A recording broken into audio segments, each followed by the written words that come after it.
I did want to talk about a little bit about Marcus as well, from especially on the defensive side of things. Another really good defensive game from him. And we all know how this Marcus story has gone. And we're not trying to draw any added attention to the Garden Report, but it's well publicized and well known at this point. Marcus took exception to something said on this program. It's made the airwaves. It was talked about on the radio, a lot earlier this week about Marcus just, listening to the criticism, and not just Marcus, other Celtics as well. And this media, how the media criticism has gotten to him. Marcus again addressing this in his post-game press conference. I don't have the sound yet. I'm just going to read you the quote. Marcus was asked again on returning to his all-defensive team form, and he said he's just getting started, and again acknowledged that he heard the criticism and it fueled him. So again, you're welcome. But also, welcome, Celtics fans. You're welcome. But John, it's really, really, really dangerous when a player attributes elevating their game to outside noise, because it sets you up in a way that you shouldn't be motivated or get added motivation because someone said something about you. I mean, you've got to get your ass out there for 30 some odd minutes and go all out. And that's what Marcus is doing now. And to me, it's a domino effect. His effort defensively is trickling down to the rest of that team, and they're all playing so much harder. And that's a great thing to do. They're playing like the team that we fully expected to see at the beginning of the season.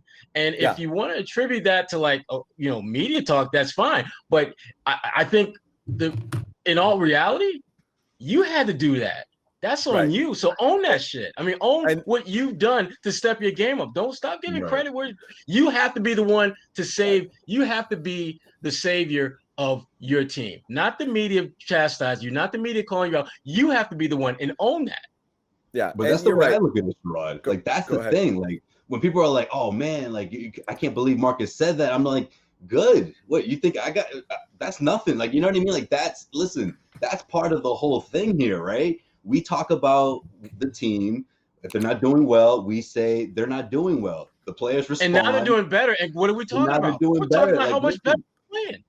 That's the story I don't mind writing, Sherrod. I'm sure you don't mind writing that, the morning after. I mean, listen, that's the whole thing here. And if people want to say, well, Marcus shouldn't even mention something like that, I don't have a problem with that because, listen, if that motivates you, then so be it. Whatever it takes, right? I mean, some people people believe that it shouldn't take that, but regardless, if it does anyways, then good, run with it. Go ahead. You figure, as a player, you figure out what. If you make another all defensive team or whatever the case may be, whatever the narrative is, I'll write the story in the morning and say, hey, you got that. You know what I mean? You told us so.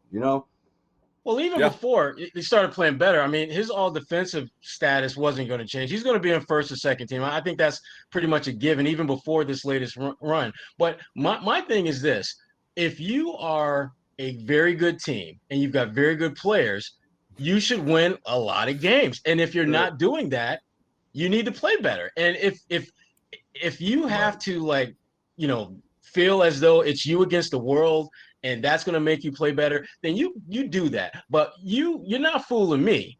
If you're playing better, it's because of just what I just said. You are playing better, not because, Sherrod or the Garden Report or Shaq or anyone said this, that, or the other. You're playing better because you're playing closer to your potential. That. You're being, as John would put it, the best version of yourself. Right. Best version of yourself. Everybody say it. No, but I mean, when we got... You know what I mean? Like to Marcus, you did that. You know what I mean? But if you want to throw us credit, all right, we'll take it. They don't. That's the thing. And when we got animated talking about this the other day, that was the point.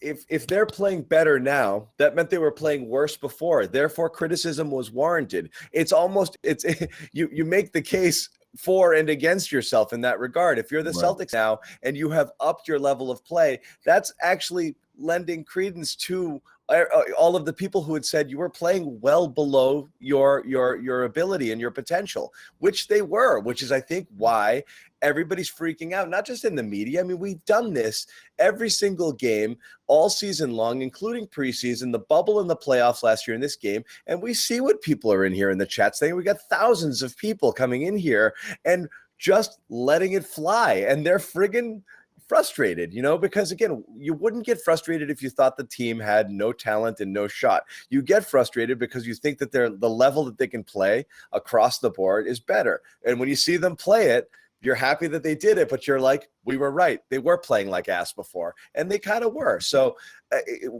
whatever they used for the motivation to get to this level, it's great. Bobby, I want to engage you, my friend, because I can't tell if you're frozen or doing something else. But I'm just listening to the dialogue here. I want to hear a little bit from you. Yeah, right. Bobby knows exactly. How do we do this for 5 people? This is a great show. Sometimes you got, like, if I'm going to throw it back to the conversations we had about Smart, even at the deadline there, I think it's worth noting that, he had a point himself. Millions. Millions. Thank you, John. He had a point himself. I mean, he was out. He was coming back from a major injury we thought at the time might have ended his season in a dramatic way. So when he was coming back trying to get his feet beneath him, there was definitely a 4 or 5 game stretch there, I think of Memphis in particular, where he was not himself. You remember that switch with Rob down the stretch, losing John Morant in key situations. There was another game around that time too where I wasn't all that impressed with him defensively, and that's when we had those conversations. Is he slipping? Is this as good as we've seen him play in the past? When really, if you look at his season right now, first 11 or so games, they were solid defensively, probably like a 107 defensive rating or so. That went way up when he exited the lineup. And then since he's come back, it's gone way down, and they've been a much better team to the point where they are a top 5 team on the defensive end of the floor in April. So you look at this and we say, is he overrated? Are these, things about his defense overblown? Well, you look at when he's in versus when he's out, the tone he's setting when he's in there versus the other guys trying to piece it all together when he's out of this lineup. I know there's a replacement level issue there because it's Grant and Pritchard and others coming in for him, but he's so important. And I went as far as to say during those conversations, he's the cornerstone of this defense. And I still think you see it. Well, he not is. Because yeah, and it's not like what people think he's going out there and shutting down the best guy every single night, but he's the one, the point man, getting back in transition, as you saw tonight. He's rotating on the big man. He did it again on Nurkic tonight when that becomes an issue. He's just doing like 7 different things a night to piece this together. Talk about that sequence too, man. Yeah, like the NBA defense has changed so much over the last 10 years, and he does the thing. Even if, John, he can't stay in front of Steph Curry for a whole game, he's doing other things. Let me know who can. He does. Nobody can. It's the same thing about.